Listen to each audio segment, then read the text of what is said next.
Hey you all, Farmer Jesse here. Welcome to the No-Till Market Garden Podcast, episode 24. Very excited about today's episode with Karl Hammer of Vermont Compost.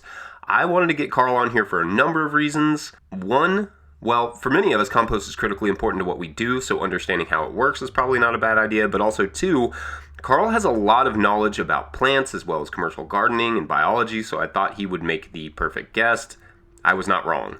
Karl was great. We talk about ramial wood chips, composting with chickens, proper soil structure, and how compost and plants interact. It's a very cool, fairly nerdy conversation, and we could not bring it to you without the help of our sponsors like Banner Greenhouses. Banner is a family-owned certified organic flower and vegetable plant producer. This second-generation farm has been producing plant starts since 1991, and they are extremely good at it. In fact, this is a sponsor that my partner in no-tillgrowers.com, Jackson, and I specifically sought out because of how much we love their product, and know you will too. I have some Banner transplants in my garden as I speak. Their greenhouses and outdoor growing area cover 18 acres and enable them to provide optimum growing conditions for each cultivar. Get CCOF certified organic vegetable and flower transplants delivered straight to your farm. It's as simple as creating an account, choosing a crop and a desired plug size, then designating what week you want them to arrive. Whether you want to simplify your transplant production or don't yet have a prop house, get a better start with Banner Greenhouses. Also, before we get going, we are super close to our $1,000 a month goal on the Patreon page. We still have around $200 or so to go, and if we can hit that $1,000 number, that will afford me to pay some people to help me do a second season. And I need a little help. As a full-time farmer, this podcasting thing is tough to find the time, but I think it's also super important to get all this no-till info out there, especially through the lens of someone who relies on their farm for their living. So if you feel that way too, and if this show is adding some amount of value to your life and your farm, please consider kicking in a few bucks at patreon.com/farmerjesse, or you can send us a donation to @no-tillgrowers on Venmo. Also, lastly, in the coming weeks, we will be announcing our first No-Till Growers event. Not going to tell you what that event is yet, but the Patreon members and other donors will be the first to find out and have their shot at the limited tickets. There are discounts at the Patreon page. Go check that out, patreon.com/farmerjesse, Patreon. All right, enough from me. Let's get to this excellent conversation with Karl Hammer of Vermont Compost.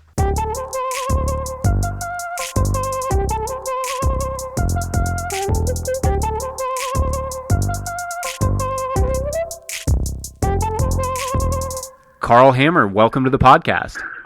And thank you for having me. Absolutely. We're super excited to have you on and to pick your brain a little bit about composting and perhaps soil mixes and those sorts of things. But first, before we started this recording, you and I were talking a little bit about no-till, and you mentioned appropriate structure. Would you kind of elaborate for the listeners what you were telling me? Yeah, so we were talking about no-till as an aspiration, and I wanted to say that sometimes tillage, especially in the beginning phases of working a piece of soil, is necessary and helpful, and that the aspiration really should be optimizing the structure of the soil for photosynthesis, which is the goal. You have some amount of sunshine falling on land, and the goal really needs to be optimizing the soil to accomplish photosynthesis. So sometimes that requires fairly substantial intervention for long-term gains, for instance, terracing, or sometimes water table is high, and sometimes a little bit of poking with a gray linnet, that's still tillage, and it's a good thing. Remember that the power plants are solar pumps, and they also lift soil. So optimizing soil to enable the best work of root masses is the goal. That's great. Can you kind of elaborate a little bit on what that looks like to you? I mean, what does it require to make a plant optimize the photosynthesis? Well, okay, so a plant needs, and I'm going to start. I'm going to jump directly into the soil side of this and some classifications, which may or may not be useful. But there is the science of pedology, which is the pedon is from a Greek root for the surface, and so initially you have what's called the litho matrix, the rock mother. Matrix is from the mater, material, the rock material. And by the action of biology, you end up with the pedo matrix, the life crust material that gets made out of rocks. That's soil history stuff. And the pedologists have separated all of the Earth's soils into 39 horizons, which that's obviously there are millions of soils. So that's a gross taxonomy. There are 39 horizons. Based on the 39 horizons get scored for the possibility that optimal biology can occur there. And about 12 native horizons are said to be optimizable and self-organizing, okay? Which leaves the rest of the soils, 20 some odd, I said 39 minus 12, I forget sometimes. So the 27 other pedons, horizons, could use some help to attain optimal photosynthetic efficacy. And then the practical question is, what do you got, and what does it need to improve its possibilities? What do you got? What does it need to improve its possibilities? And in a lot of cases, it will need more porosity. If you're on silts, tight soils, in some cases, it will need just more organic matter to retain water, but in many cases, one of the available what do you got is going to be woody material.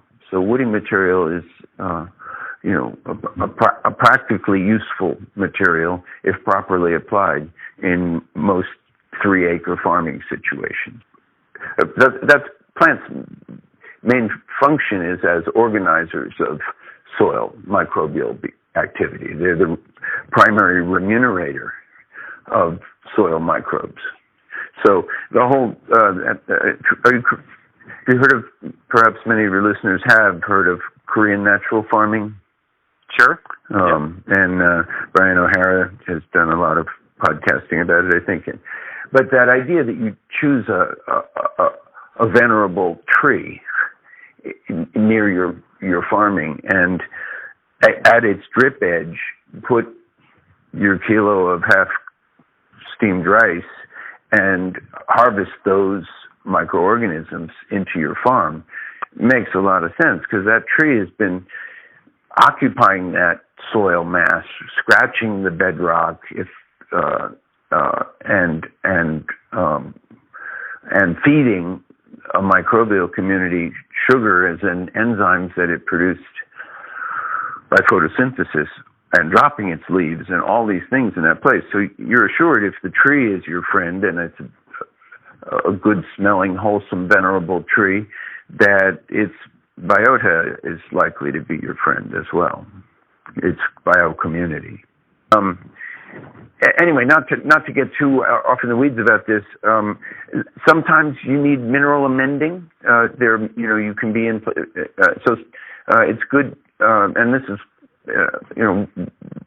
You asked about compost making, and one of the things about compost making is that you need actual stuff. It's not abstract.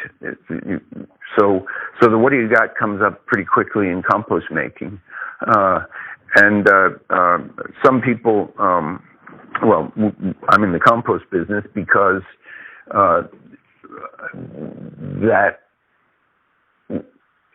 and many people use compost in their small acreage, purchase compost for small acreage growing, because it gets the cash flow the food flow starting sooner, and that's perfectly legitimate. Most growers should be making some compost on small farms, and that, at least that's my belief. If I were if I could wave a magic wand and everybody would have to listen to me, I would probably recommend to a lot of aspiring small acreage farmers that they start out by producing eggs if vegetables are their goal. Interesting. Can you elaborate a little bit on that? Well, eggs have the benefit that they're utilized.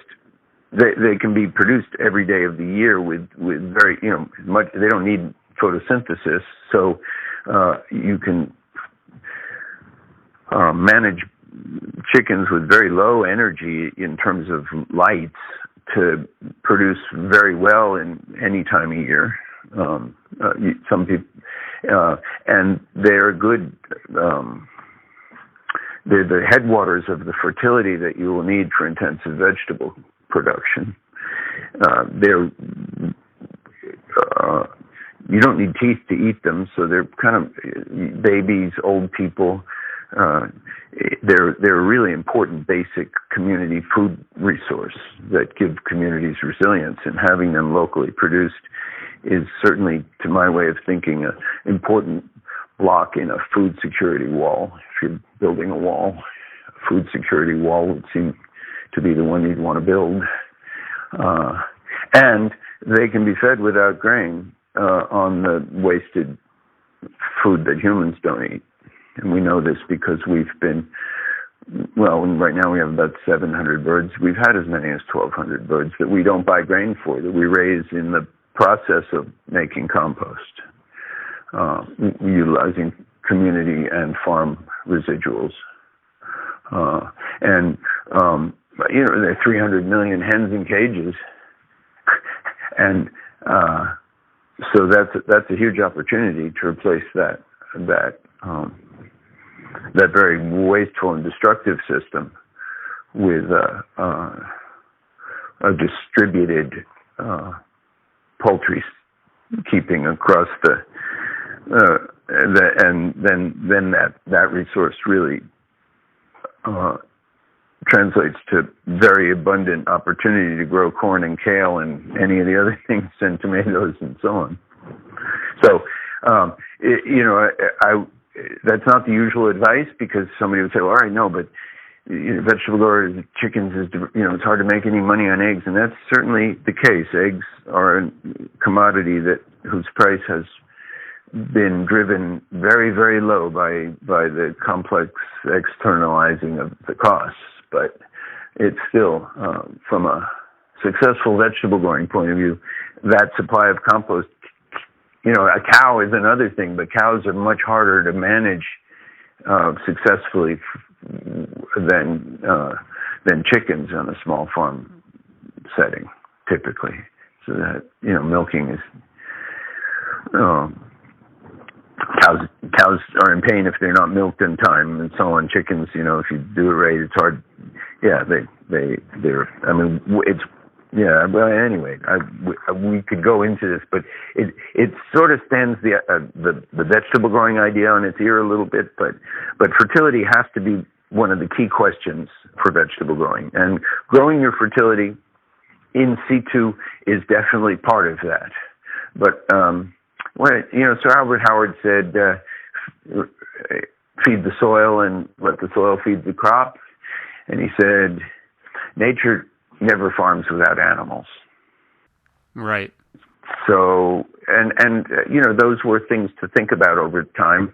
And I agree that, we think the animal part of this helps to make the vegetable part sustainable.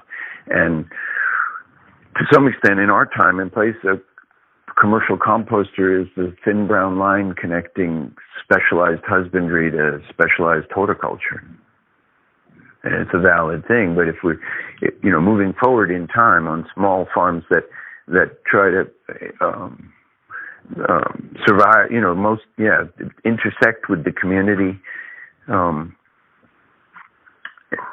cycle the mineral resources, chickens have a significant part to play, I think, and they have for a very, very long time for humans.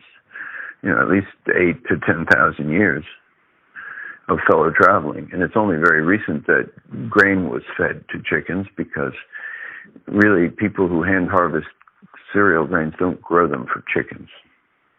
So it's the kind of industrial harvesting of grain that led to feeding poultry the way we do industrially.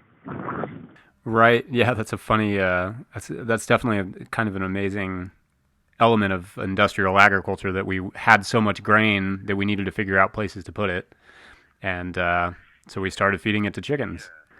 Well, yeah, and to our cars.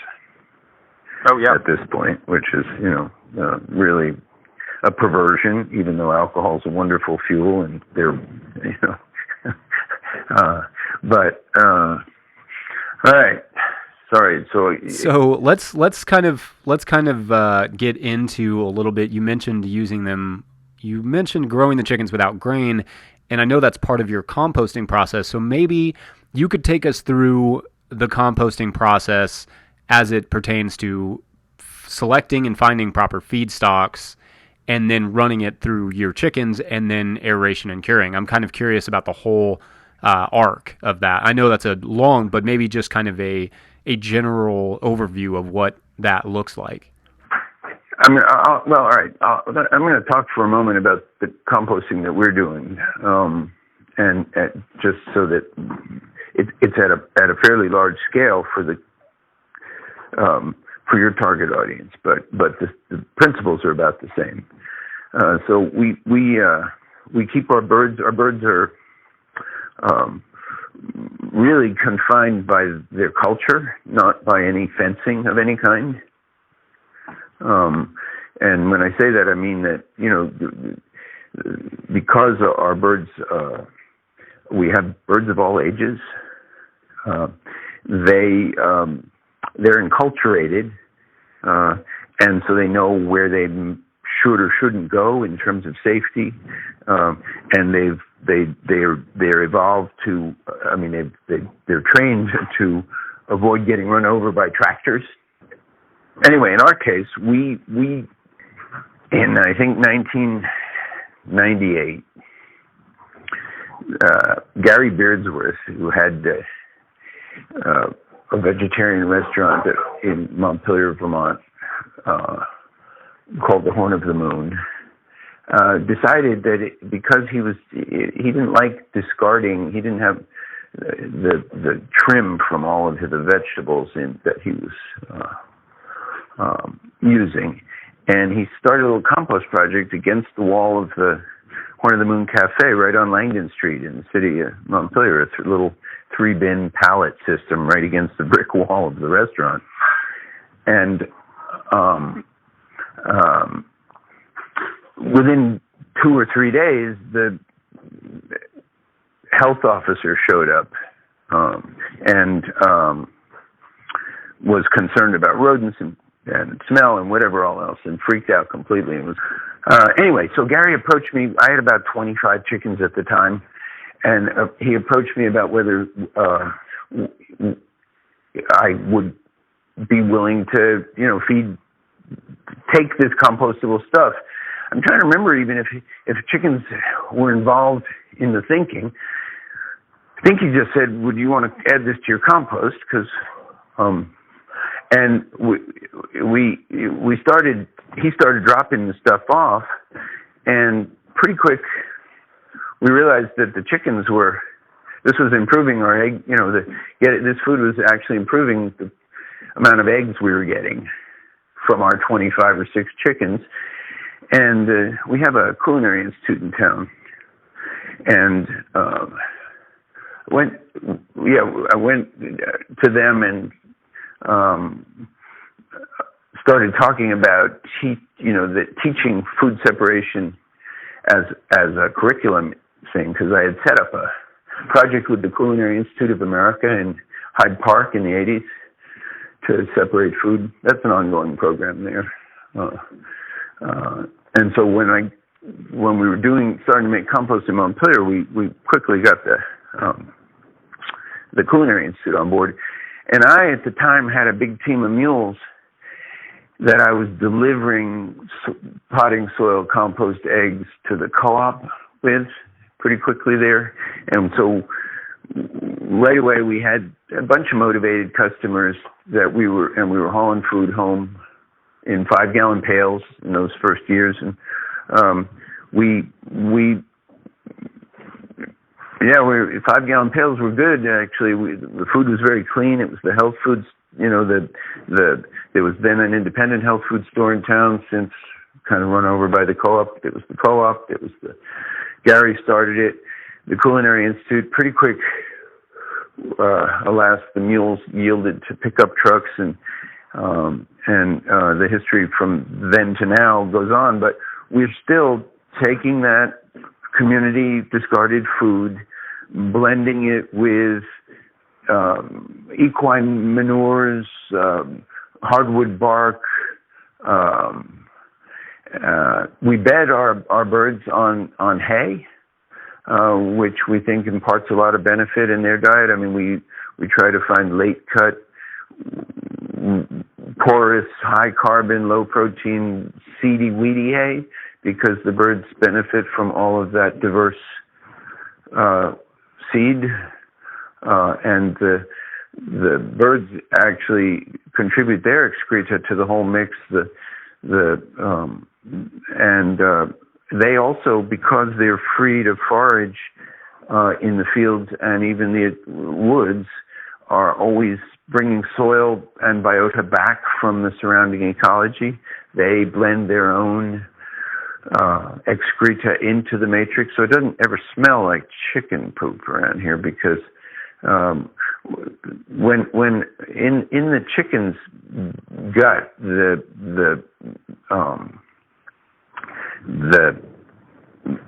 and chickens produce what's called a packet, which includes their urine and their feces in one material, so it's very high in protein. Mammals frequently excrete more protein in their urine than in their feces, which they separate, but birds don't separate those things. So, and once it leaves the kind of protected acid environment of the chicken gut, the proteins volatilize as ammonia, and that's kind of the vehicle for all the pungent odor. But if you can quickly keep that excreta in an acidulating environment, in a pickle of some kind, in a lactofermentation, you can stabilize the protein. So both food residuals tend to be relatively high, low pH acid. The hay acidulates. Some of the farm crop, haylage, we get spoiled haylage from dairy farm. We use cow manure, which has the same issues. We like to stabilize the proteins in the cow manure. And then we make all of that into compost. So the bedding, the compost making, the trick is to keep it sweet. So you need lots of absorbent material, enough, and that's how you protect yourself from malodors. Malodor is loss in a compost system. It should all be pretty sweet, and we accomplished that with one of our important ingredients is our hardwood barks. Hardwood bark is available to us because of the forest industry, and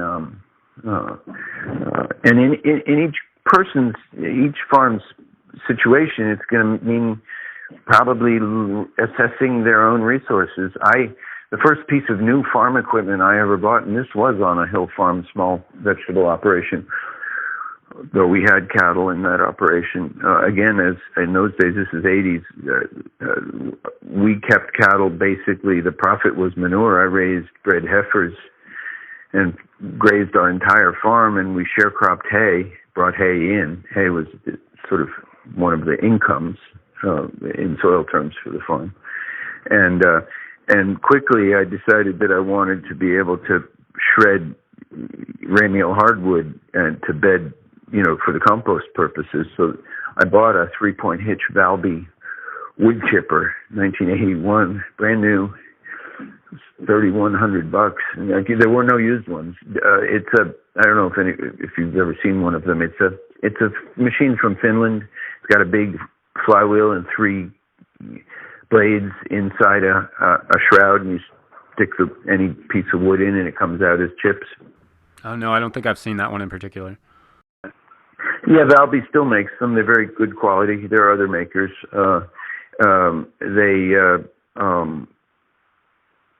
They had they're kind of like the old Paypack corn choppers. They had that kind of blade, and the machine shops around here all know how to dress those blades. So, that enabled me to really start to tweak the bedding under the manures, so that to optimize the compost making.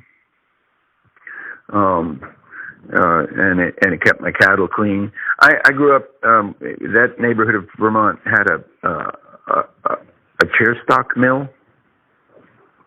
And there was the guy who took the bark away from the debarker, kind of was like a librarian. Instead of building a stairway to heaven out of all the different hardwood barks, he had built a library on about 9 acres of sandy terrace that didn't flood, that was adjacent to a brook there.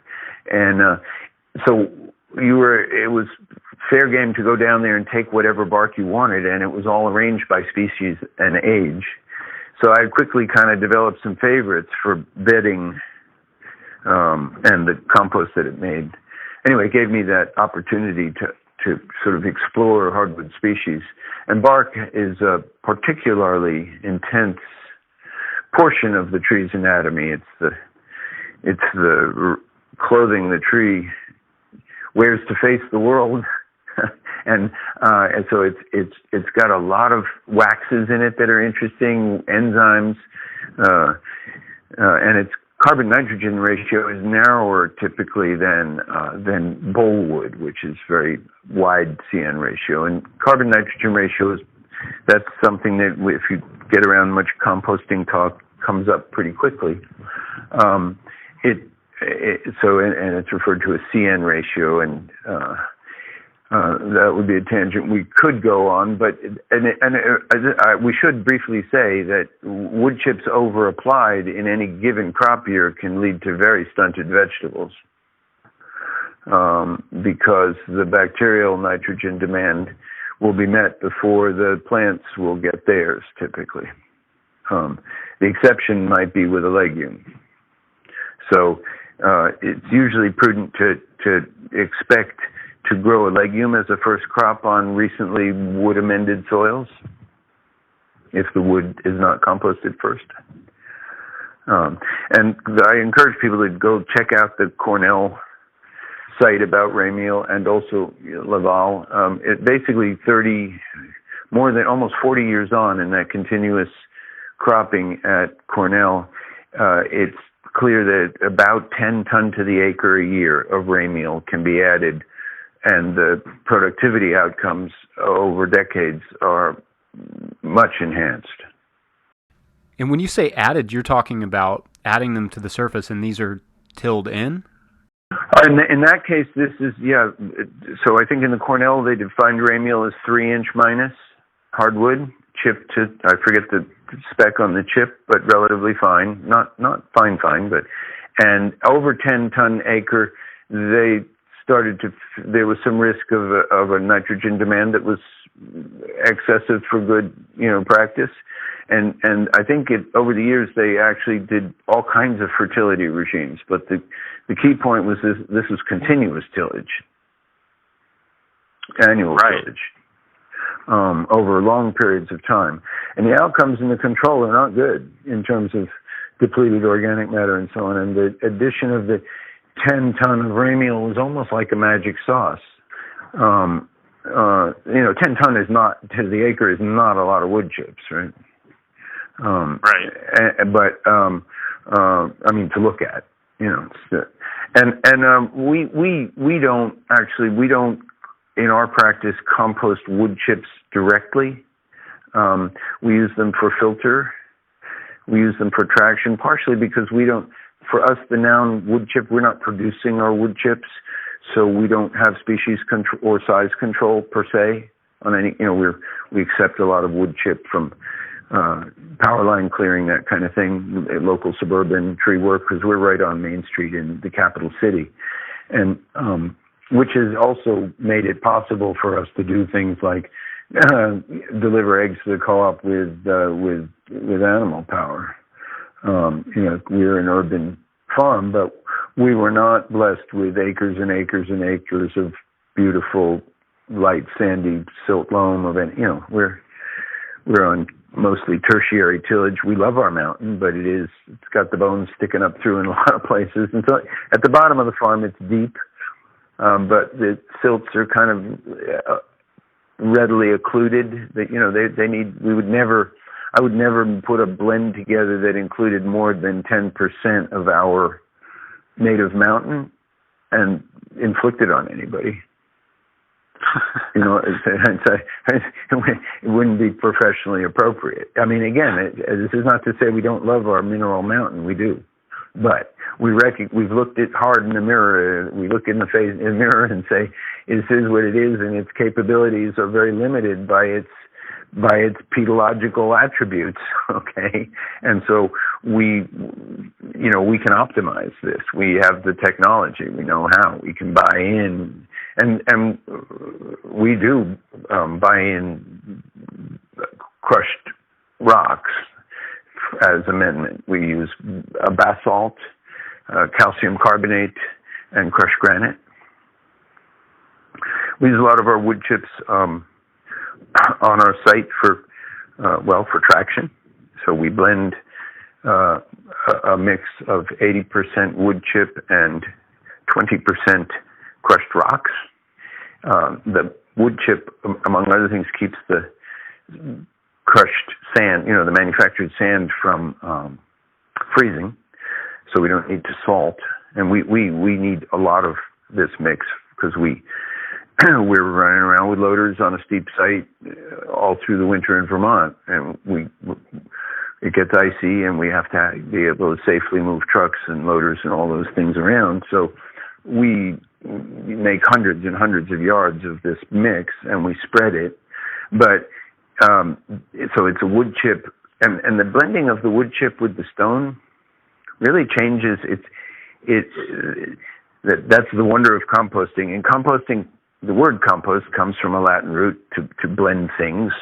So composting is the blending of things for a purpose. And sometimes people say, what's the best way to make a compost? Well, it always starts with the question, you can start with either end of it. You can say, well, what do you need? And think about that for a minute. And then the question quickly becomes, what do you got? And how does that meet your need? And what do you need to make it meet your need? And it's got to be actual stuff that you actually assemble. In the case of this traction mix, by putting the stone in with the wood and traveling on it with loaders and chains and trucks and spilling compost into it and manures and so on, it becomes this incredible engineered soil material that we affectionately call slop, because when it gets too deep, we have to pick it up and pile it up and drain it, because and then many soils, cataclysms often form great soils, erosions, eruptions, right? And back to the point that the soil is really in motion. It's just the rate of motion. And our job, every farm exists also in a specific moment. You show up, you meet the farm, whether you're born there or however you meet the farm. And it has some dimensions and some orientations and some existing structures. And then humans have, as they evolved the technology over and over again, tried to optimize the potential of farming. And I think that's a valid human enterprise. We could get into, some discussions about how often humans outsmart themselves in their food attempts to produce food, and civilizations crash when the soil is ignored or abused. And there's good literature about it going back over 5,000 years. The Vedic proverbs about ignoring. There's one that I quite love. This is from the Athara Veda. It's 3,500 years ago. Upon this handful of soil, our survival depends. Care for it, and it will grow our food, our fuel, our shelter, and surround us with beauty. Abuse it, and the soil will collapse and die, taking humanity with it. Yeah, isn't that a part of, what was that book, Jared Diamond's Collapse? Doesn't he talk a lot about how soil is tied into a lot of colony collapses, a lot of societal collapses across history? Yeah, well, but this particular thing is journalism from 1,500 years before the Christian era. Okay, and it was known then. It was known then. It had been observed. And we're in a harsh moment in terms of our soil abuse on this continent, for sure. But I'm optimistic. There are signs of hope. And a good farmer friend of mine, Jean-Paul Courtin, has said recently he believes the soil will rescue us. So, and Vandana Shiva talks about intelligence and the root of that word, to also Latin, intelligere, to choose between and amongst things. And she talks about the adaptive intelligence of the soil plant system or systems. And she thinks that it's important that people have literally their fingers in the soil for that communication that is necessary from the plant soil system to the people. And that rolling around on rubber is not necessarily the best way to communicate with the soil. And I've done my share of rolling around on rubber.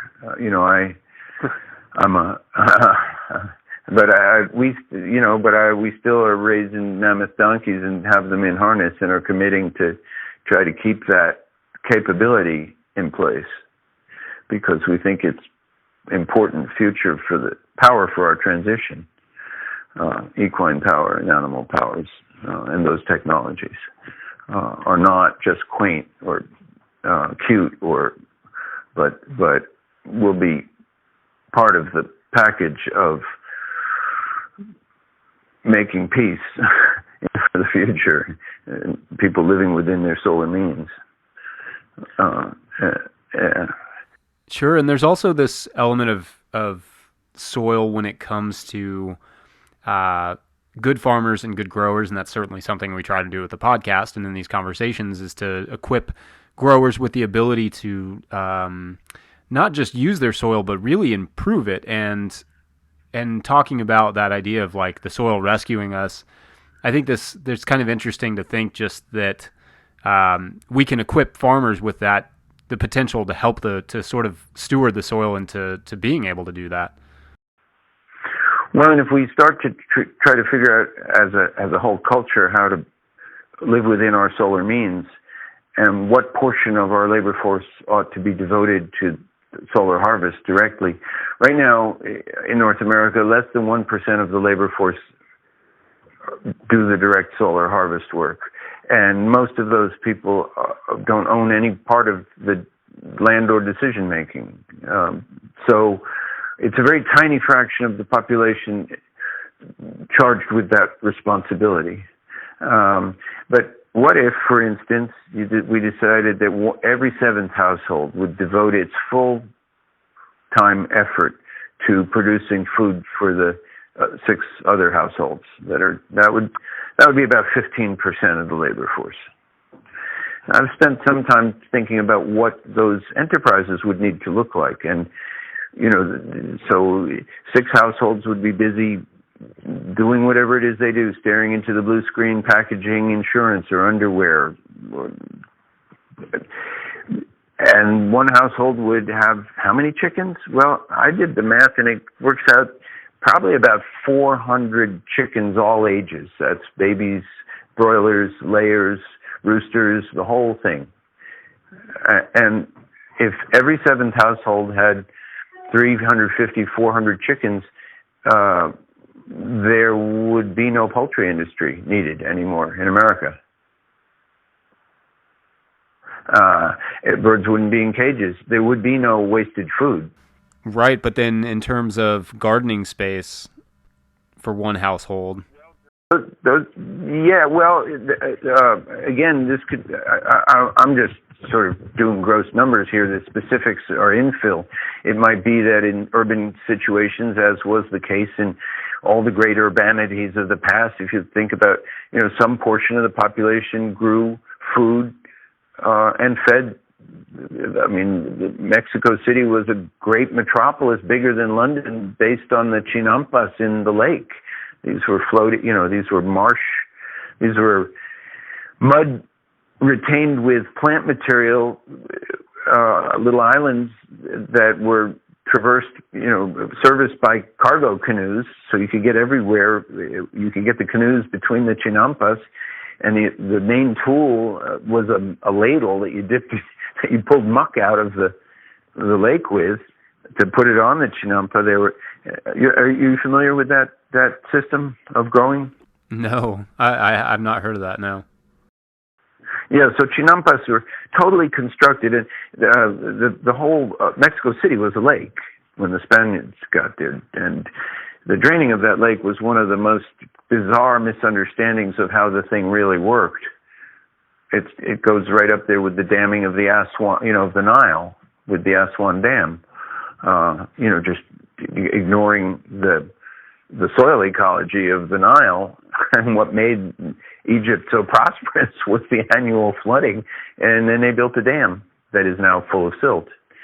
And we can study on our failures to understand the structural systems of support, and we do it over and over again. It's a repeated human failing. That is it's our time to, once again, we must try not to, we need to rescue ourselves. And so one of the challenges of having so few people doing all the farming is that the whole population becomes farming illiterate, literally. They no longer know the principles. They don't even know the words. Many of our farming nouns and verbs are unknown to the general public. Windrow, many words that are farming words that are no longer in use, mostly. And that means that great fallow population is without the tools to make the choices they need to make then that's the education side of this. That's why a podcast could be important. Hey, you all, just going to jump in here real quick to get a word from our sponsors like Growing for Market magazine. For 28 years, Growing for Market has been the source for direct food and flower growers. All GFM content is custom written for the magazine by farmers like myself and others who get their hands dirty and know what they're doing. They do not recycle content that you've seen elsewhere.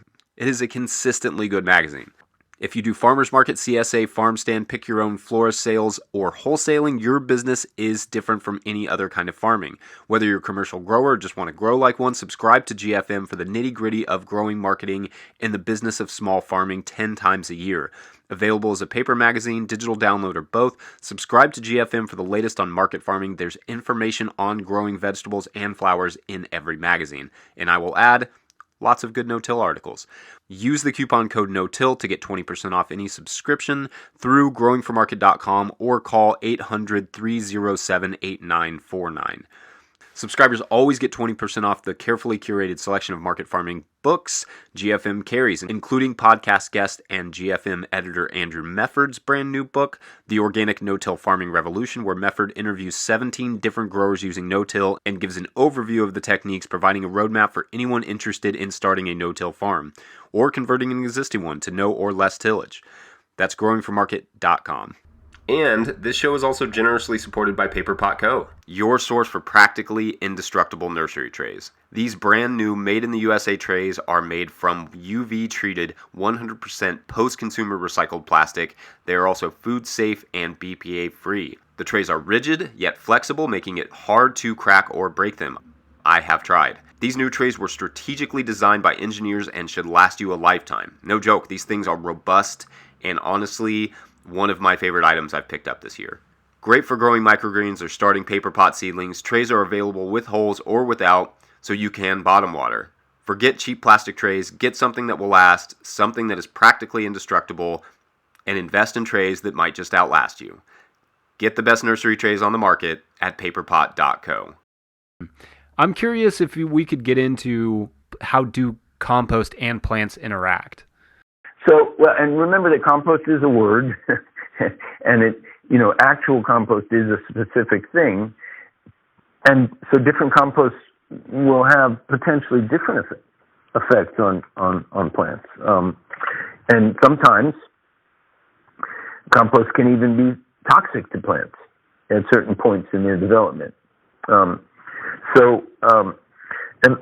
back to another principle, which is the idea that compost should mostly be utilized to feed the soil system, not to provide most of its mass.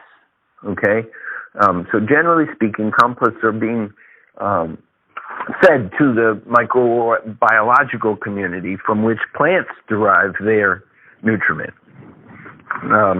And what that means in practice is that sometimes composts are utilized as the whole growing media, and that's a very different set of responsibilities for the compost. But mostly, compost should be applied to soil and expected to have typically, soil macrobiota will actually start to move compost around. Worms will come up and pull it down. When you top dress with compost, it will get moved around by all kinds of critters, and then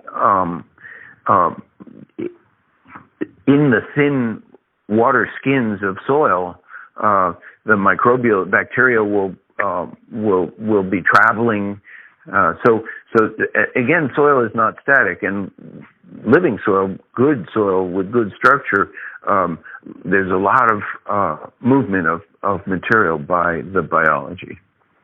So, and then the plants, of course, are there, many of them, most of them, with fungal partners.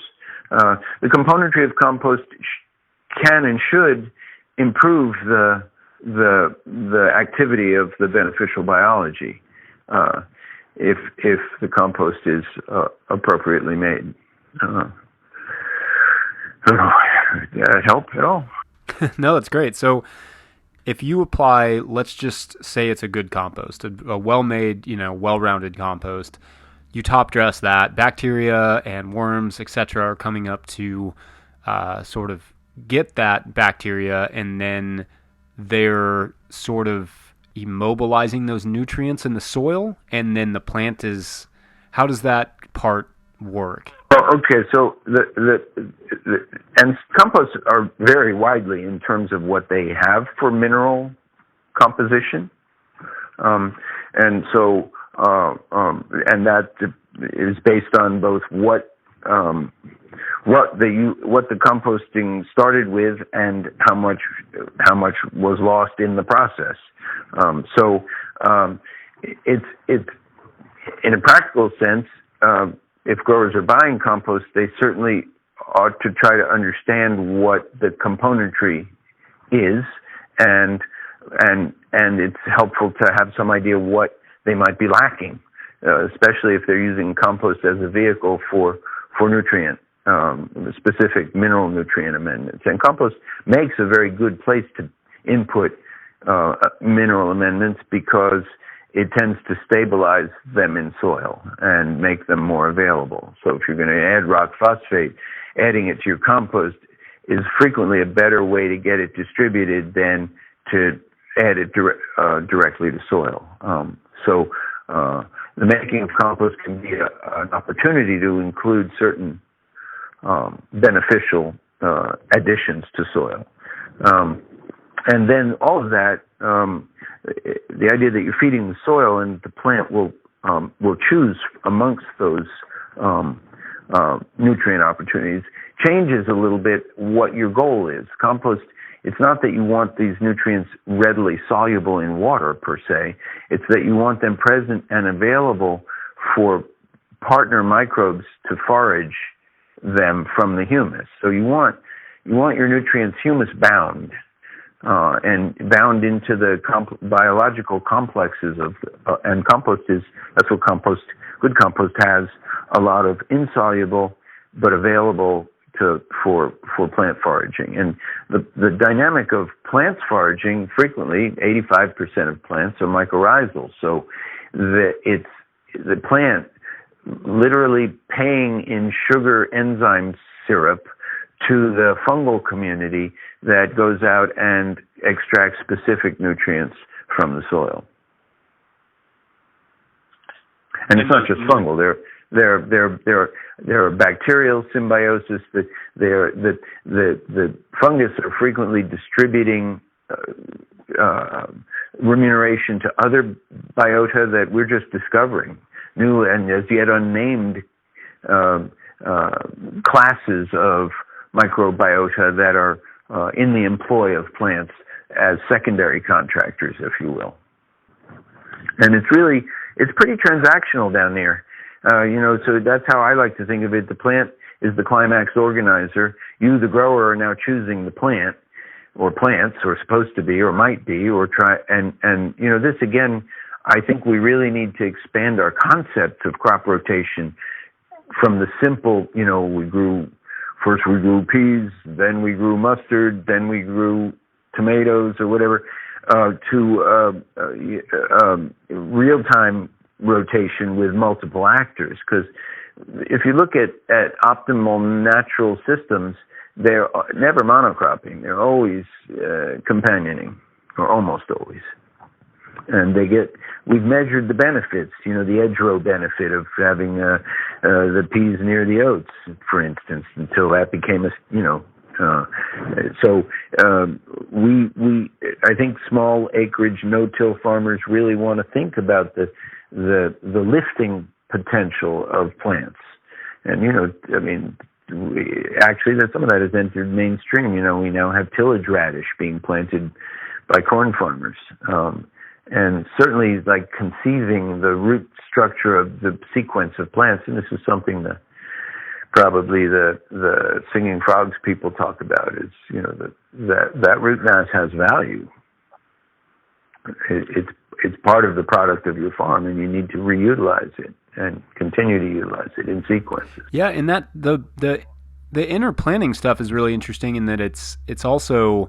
I think there's some research coming out now just about how plants are actually, crop rotation is a little bit overrated in healthy soils, in that, definitely interplanting is good, having multiple species, especially if those species share some similar bacteria and fungi, but also this idea that the sort of plant biome or the soil biome that's already established there is good for that crop to come back. Have you seen anything like that, or do you have any thoughts on that? Well, okay, allium's a good example. Garlic. I've been growing a closed herd of garlic, as it were, for 40 years or so.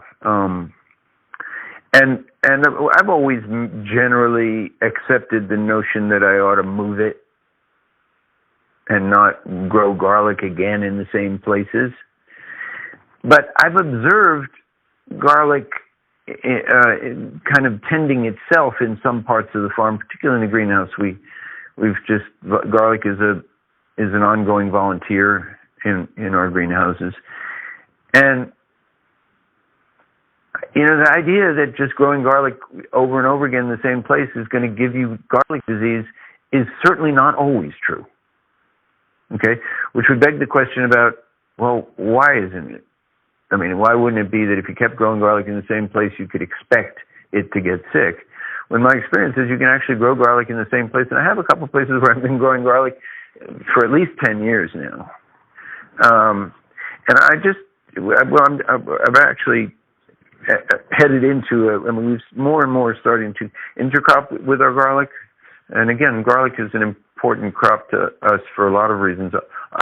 I'm now have the benefit that I'm growing much less of it than I once did. It was a period in my life when I was growing 6 or 7 acres of garlic, and then we were trying very hard we really wanted extremely consistent results, and the experiments were, we did some. I mean, I became convinced in the 80s that breaking the scapes off did not necessarily improve the yield of garlic, that was really much more a question of other practice issues, fertility, the key one. I am now actually growing garlic from bulbils because we have a hardneck, a Rocambole, Spanish red that, as I say, I've been growing the same garlic since the middle 80s or something. And we're now actually half the crop this year was planted as bulbils directly. And is now being intercropped with several things, Brussels sprouts. We're following Brussels sprouts at the moment. I, for many years, used to follow potatoes with garlic because basically the digging of the potatoes provided the tillage for the setting up the garlic beds on the spacing we were then using and preferred. And if you kept the potatoes weed clean, because garlic competing with common weeds is not necessarily a good thing. But I grew a bunch of hot peppers in my garlic this year and felt like everybody benefited from that in terms of the crop. And we transplanted the peppers into the garlic, obviously fairly late in the process. It was, our garlic comes out of the ground at the very end of July. We transplanted those peppers out in early June, as it turned out this year. And trying to keep something growing in the middles all the time, and adding managing our trash between our beds, and trying to traffic on trash, walk on trash. By trash, I mean plant trash from growing. I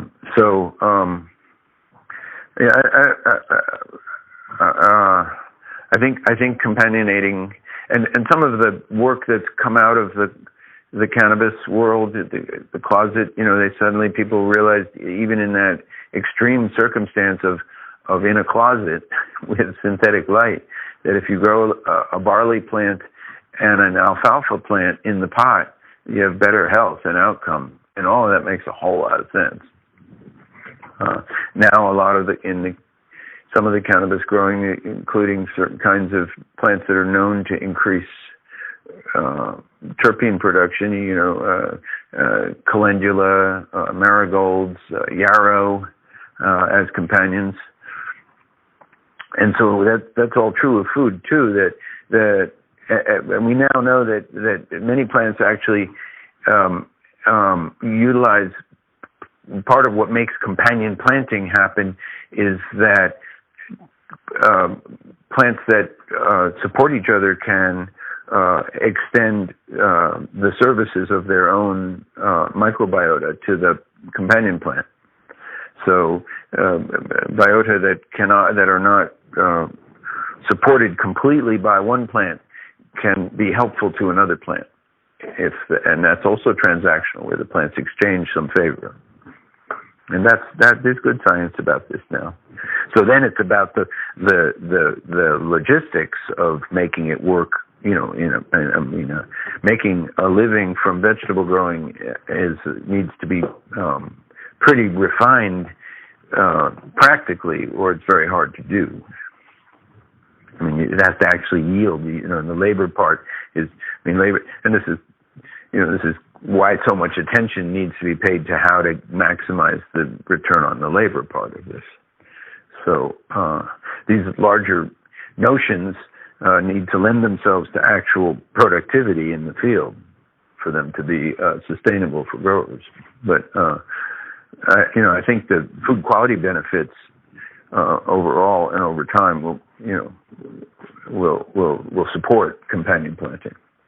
Yeah, I agree. I thought what you were saying about a plant perhaps needing a certain microbe and then sharing that microbe with another plant that would help support that microbe that it needs and maybe doesn't need all the time. Like, that's a really interesting concept, but it's also extremely complex. So a lot of this is going to come down to what variety you're using, what time of year. Yeah, well, and you don't. I mean, the science is interesting, but it's not really the lead in this. It's this is, and this is. I mean, because we will never know enough, and so that's why, and that's why it's traditional farmings are worth observing and understanding as much as possible. Because we tend to discard. When we move peasants off land and move them into cities, we destroy whole swaths of human knowledge about effective intersection with the surrounding ecology for food production. We lose varieties, and we lose control. So this has really got to be more cooking art than research science. And again, you're going to compost and farm. You're going to farm with what you have at your farm and the things you buy in. And obviously, the practicality from a business perspective of buying things in is needs to be weighed in each instance.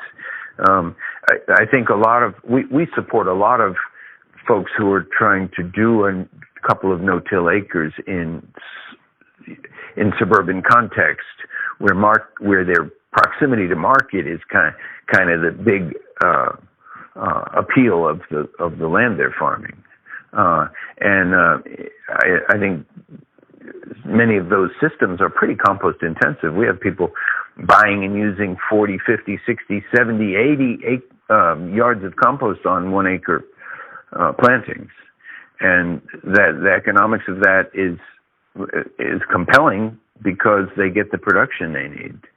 And the compost is very consequential in that kind of very intensive vegetable production. Yeah, and mulching we didn't really go into, but and these practices I'm encouraged by the no-till movement. Really, sometimes people are so extreme in their. I've met people who really are having trouble getting started because of the sanction on tillage. There are situations like I have a piece of land here that I bought a couple years ago, and I've been mowing it because it's 7 acres of pretty good Dummerston sand, but the last farming that happened was a corn crop that got harvested and then harrowed slightly and then left pretty rough. So it's like mowing, in the North Atlantic in the middle of a howling gale out there. It's pretty hard on a tractor operator because it's so poorly fitted. And I'm probably going to plow it and harrow it because, that's really what it needs. It needs to be reshaped and placed. A plow, my old man always used to say, well, all right, if you plow the farm 50 times in your life, that would be a lot for a hill farm in Vermont, but you're moving the farm 14 inches in our case every time you plow, right? You should have some really good idea where you're going to put it, because the plow is a water management tool as much as anything else, and the shape of the land. And sometimes land needs reshaping for good farming. And so that, and frankly, the hardest part is that the art of plowing is almost a vanquished and vanished art in America today. and all the things that a plow. But a plow is a mighty tool for good or ill, frequently for ill, but that doesn't mean never for good. Yeah, I think that. Are you familiar? That's kind of spot on with the. I think that the idea of no-till is often it inspires some people, but it absolutely cripples some people's intentions, because they feel like, oh well, I can't even figure out how to get into the soil. And we've come up with there's definitely a lot of people that have come up with good ways to do it without the plow, but also at the same time not being dogmatic about a one-time tillage or whatever it may be. Yeah, and understanding what its impacts and its usefulnesses are. And obviously a lot of people are now using the rotary plow and the rotary harrow. I have both of those tools. The rotary plow is a quite violent plow compared to a mule drawn. My old Syracuse one each way riding plow pulled by a good team of mules is a much more satisfying tool in terms of soil structure, because it's, first of all, it's much more mycelium friendly, because properly rolled sod has mycelial continuity. You don't actually break that.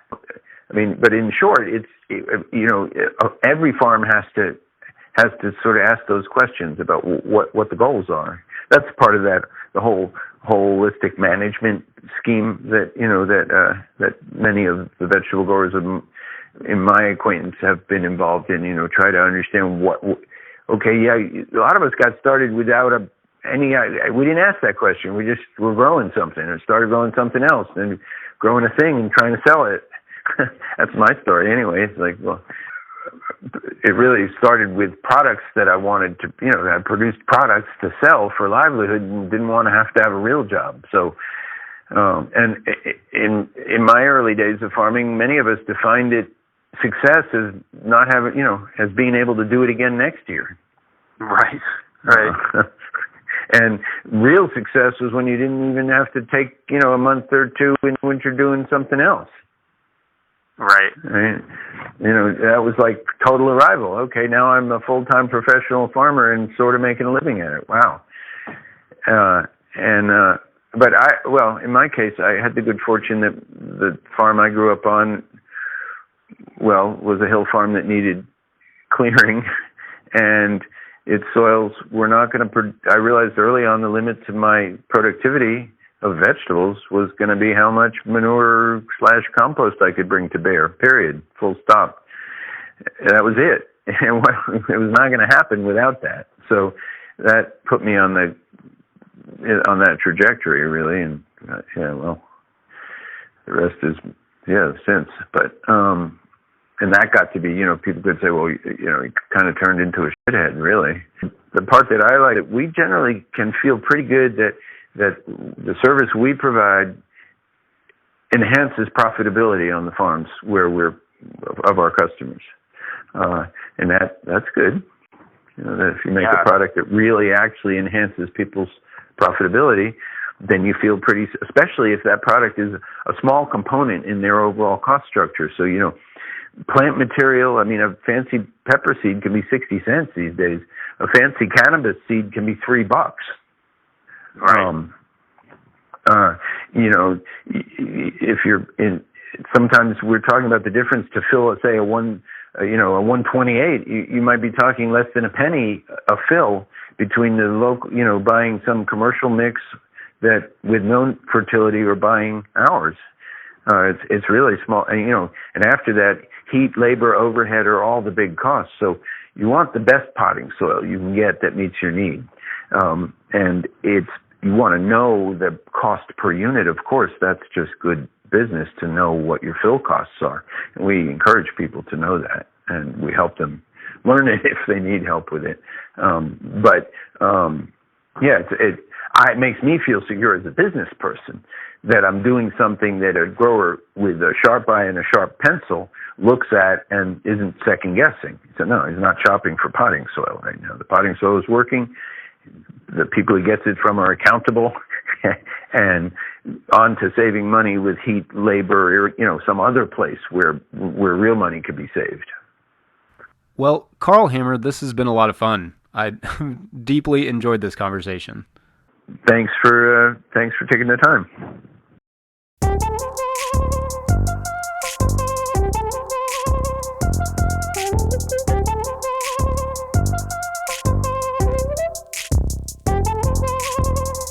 All right, if you enjoyed this episode, make sure to follow Vermont Compost on Instagram and Facebook and try their Fort V potting mix. This is not an ad. I'm not getting paid to say that. But that Fort V is the jam. If you get a chance to use it, do it. This is our first year using Fort V after years of making our own mixes and trying some commercial ones, and there is just no comparison. Like, none at all. Anyway, make sure to check out no-tillgrowers.com. We have a great forum over there. I may do a full review of the Fort V soon. Might do a review of a lot of different soil mixes in the future. We shall see. Getting that Patreon page up will help to make sure that we can do that sort of stuff. Check that out, patreon.com/farmerjesse, or send us a donation through Venmo, Venmo, to @no-tillgrowers. Venmo's like an app. Some great new iTunes reviews for you all before I let you go. This one comes from Go With Your Gut, who writes, quote, "This is my weekly go-to for interesting content with a ton of information that is both educational and motivating. Thank you, Jesse, and thank you for looking into changing that horrible intro song that sounds more like porn music than farming music." End quote. It's great. 5 stars.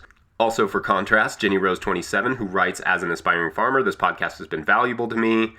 I have learned so much. Thanks, Jesse. Love the intro song. Smiley face emoji." End quote. Also 5 stars. Thank you all. Thank you all for reviewing the podcast. Make sure to put in your 2 cents on iTunes, subscribe wherever you get the podcast, and share it with your friends, your Facebook groups, your cousins. You never know what they're up to. Otherwise, thank you all for listening. We'll see you next week. Bye.